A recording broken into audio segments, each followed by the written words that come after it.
Salut, c'est Doc. Aujourd'hui, une vidéo pour vous présenter le Monero, le king des crypto-monnaies anonymes. Pour bien comprendre cette vidéo, vous aurez besoin de savoir comment fonctionne une blockchain et Bitcoin. Donc si ce n'est pas le cas, je vous invite à aller voir mes deux vidéos sur le sujet. Sinon, bon visionnage.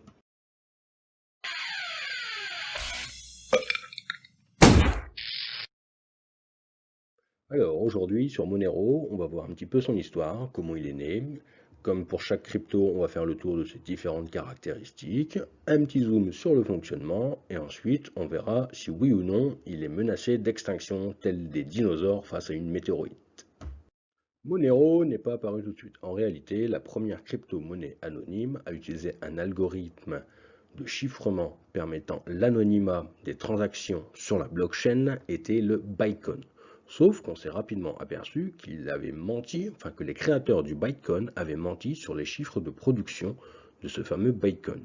La personne ayant découvert ça s'est dit moi je vais créer Bitmonero, sauf que ça n'a pas duré longtemps parce qu'il voulait être le seul dictateur.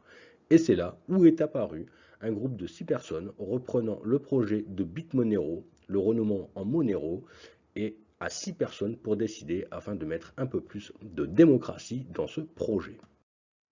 Alors là, on voit une transaction traditionnelle Bitcoin.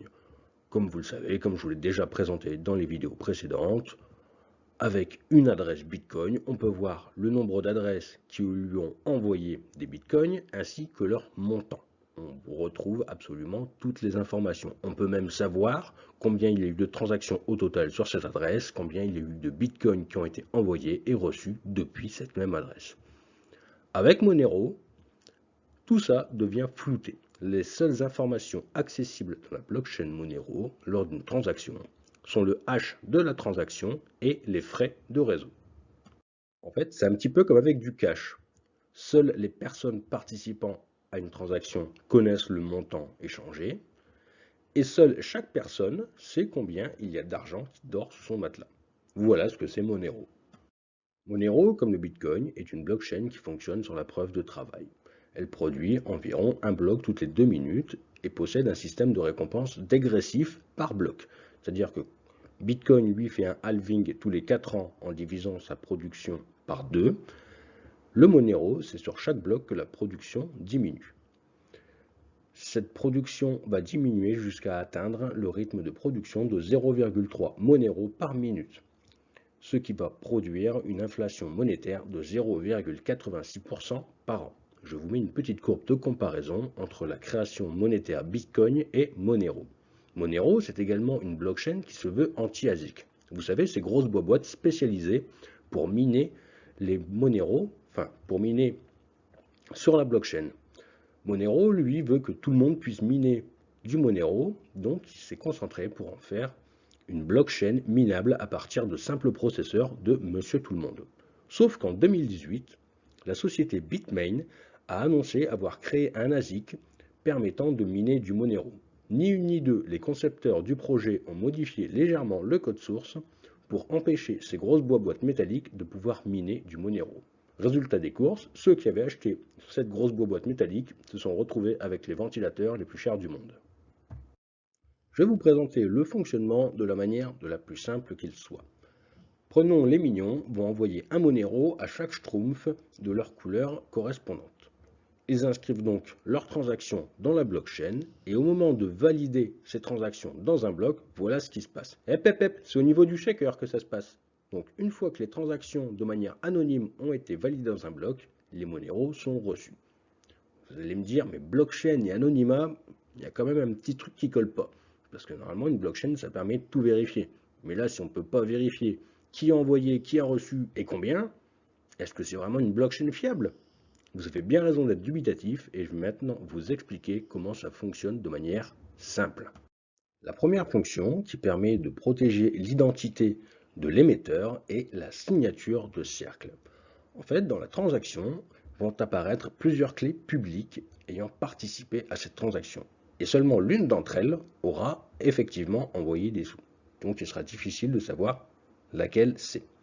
Pour faire simple, c'est comme si, pour recevoir de l'argent, vous étiez devant une table, que devant vous il y avait plusieurs personnes, et qu'on vous glissait un billet sous la table. Vous ne pourrez pas savoir qui a glissé le billet, mais par contre, vous pourrez bien vérifier qu'il y a le montant que vous attendez. La deuxième fonction sont les adresses furtives. Cela permet de protéger les fonds de ceux qui vont recevoir les Monero. En gros, quand on essaye de regarder combien il y a sur une adresse publique Monero, on va simplement nous dire hop hop hop, c'est pas possible, circuler, il n'y a rien à voir. Pour faire simple, pour pouvoir consulter le solde d'une adresse publique Monero, il faut posséder la clé privée. En fait, c'est un peu plus complexe que ça. Dans Monero, il n'y a pas juste une clé privée, une clé publique, il y a 3 clés. Mais bon, j'ai pas envie de perdre la moitié de mes abonnés, j'en ai déjà pas beaucoup, donc je vais essayer de vous raccourcir ces explications pour que ce soit juste compréhensible d'un point de vue logique. Donc, quand l'une des personnes présentes dans la transaction souhaite vous envoyer les sous, plutôt que de les déposer chez vous directement et de pouvoir voir combien il y a sous votre matelas, elle va vous envoyer un message qu'elle va chiffrer avec votre clé publique. Pour rappel, allez faire un petit tour sur la vidéo cryptée et chiffrée pour bien vous remémorer ces histoires de chiffrement de clés publiques et clés privées. Et ensuite, elle va vous envoyer le message que vous seul pourrez décoder, étant donné que ça aura été codé avec votre clé publique et qu'il n'y a que vous qui possédez la clé privée. Et en décodant le message, vous allez pouvoir savoir à quelle adresse a été déposé les sous qui vous sont dus. La troisième fonction, permettant de cacher les montants échangés, s'appelle le ring CT. Ouais, c'est plus rapide à dire en anglais. Le ring CT, en fait, au lieu de déposer les fonds à une adresse, on va le déposer sur 3 adresses différentes. La personne envoyant les Monero va découper son montant en 3, va les envoyer au niveau du ring CT, mais le ring CT va lui-même additionner l'ensemble de ces Monero et les redécouper en 3 morceaux différents pour les livrer à l'adresse. Et la puissance du ring CT, c'est qu'il intervient dans chaque transaction, mais c'est qu'il intervient surtout aussi au niveau du bloc. Nous allons voir comment.